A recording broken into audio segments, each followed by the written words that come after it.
Hello mga palangga, to this video ay gagawa po tayo ng napakamura naman na icing.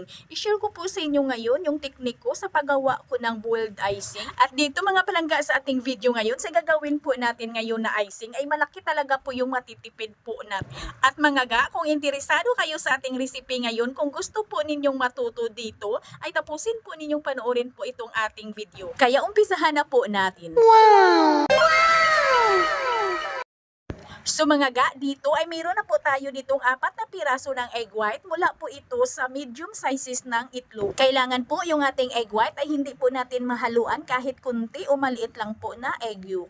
At maglagay ako dito ng 1/4 teaspoon ng ating cream of tartar. Kung wala kayong cream of tartar mga palangga, pwede kayong gumamit dito ng 1/4 teaspoon na white vinegar. At isit aside lang muna natin ito, mamaya lang po natin ito batihin. So dito mga ga, ay gagawa muna tayo ng ating sugar syrup. Meron po ako ditong 1 cup ng ating white sugar at 1/3 cup ng ating tubig.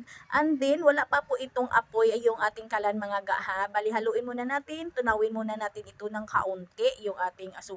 At pagkatapos ay paapuyan na po natin yung ating kalan.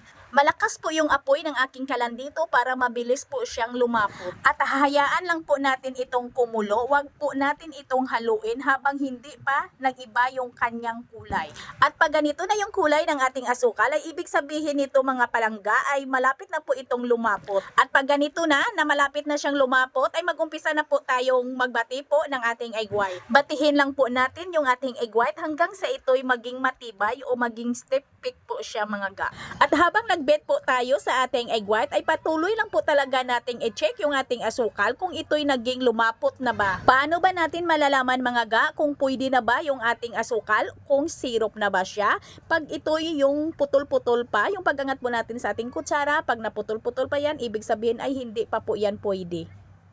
At mga ga, pag ganyan na po yung ating asukal, ayan po, tingnan nyo po, pag ganyan na po mga ga, ay pahinaan na po natin yung apoy ng ating kalan. Yung mahina lang ha, para hindi naman masunog yung ating asukal habang naghihintay po tayong maging matibay yung ating egg white. At paano ba natin malalaman na okay na ba yung ating asukal, yung perfect po yung ating icing? Ito mga ga, tingnan po ninyo. Pag ganito na po yung ating asukal, ayan po, pero wag nyong gayahin yung ginawa ko ha, mainit yan ha, mapasok kayo yung naging ganyan lang po, yan. Yan po mga palangga. Kung sa tawag dito sa amin ay pilit na siya ba, malagkit or yung parang nagnailo na siya. Ayan mga ga, ganyan po dapat yung ating asukal bago po natin yan ilagay yan sa ating egg white. Ayan siya. Tingnan nyo po. Ayan. Dapat yan po yung consistency po ng ating sugar syrup para maging perfect po talaga natin yung ating icing. At yung ating egg white ay naging matibay na rin.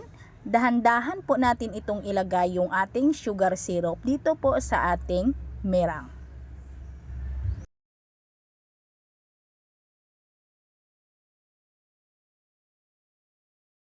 At pag ganito na yung consistency ng ating meringue ay pwede na po natin ditong ilagay yung ating sugar syrup. Yung aking stand mixer ay nasa medium speed lang yan habang nilalagay ko po yung ating sugar syrup. Ay makikita po nyo ay parang napakabilis kasi ay naka fast forward po yan para mabilis naman po yung ating video. Tingnan nyo lang mga palangga, kailangan po ay dahan-dahan lang po yung paglagay natin ng ating sugar syrup doon po sa ating meringue. At yung volume speed ko po ng aking stand mixer ay nasa medium lang po muna. Ayan mga ga, tingnan nyo po yung huling tulo po ng ating asukal. Ayan, perfect. At nang nailagay ko na lahat yung ating sugar syrup ay saka ko na po nilagay o transfer po yung speed ng ating stand mixer doon po sa pinaka high speed para po madali po siyang magtumibay. At maglagay lang po ako dito ng 1/2 tablespoon ng ating vanilla. At batihin lang po natin ito hanggang sa ito'y maging step pick mga ga. Ayan mga ga, madali lang po talaga basta dito po sa ating stand mixer. Ayan, napaka-stable yan mga ga ha. Yung ating asukal ay talagang madali lang po talagang ipasirop, madali lang po talagang lumapot. Madali lang talaga itong gawin mga palangga, lalo na pag natansya mo na, lalo na pag sanay na sanay ka na. At yung icing na nagawa po natin ngayon ay makapag-cover po ito ng cake na yung sizes na 8x3. At sa costing ko po dito sa aking icing, 1 cup ng ating white sugar at saka yung 4 na piraso ng medium na itlog, bali 48 lang po lahat. At kung i-add naman natin dito yung ating gas at saka yung ating kuryente ay nasa 68, tag 10-10. Pero hindi naman yun maubos yung gas kasi ay madali lang po talagang gawin or lutuin yung ating asukal. At mga ga, baka magtatanong kayo, yung ating nozzle tip na ito ay 1M, nasa Shopee lang, research nyo lang. At yung isa ay paborito ko talaga itong nozzle tip pero nakalimutan ko kung anong number ito. Medyo malaki ito kaya ay ginanyan ko lang mga palangga, press ko lang para hindi din tayo magasto sa icing kasi medyo malaki ito eh. At ito yung sizes ng ating cake mga palangga na makoveran po ng ating ginawang icing,